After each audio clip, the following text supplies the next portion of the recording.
With a storm on the way, it's going to be a race to get all these panels welded. Shout out to my Uncle John for helping out.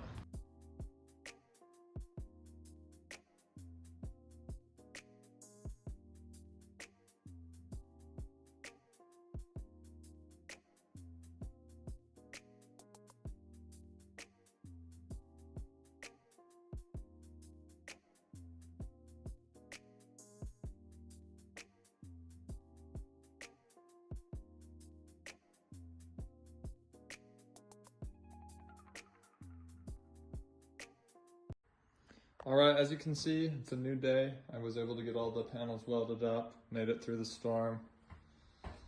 Yeah, here's the welds. Not the prettiest, but strong. On the outside you can see all along.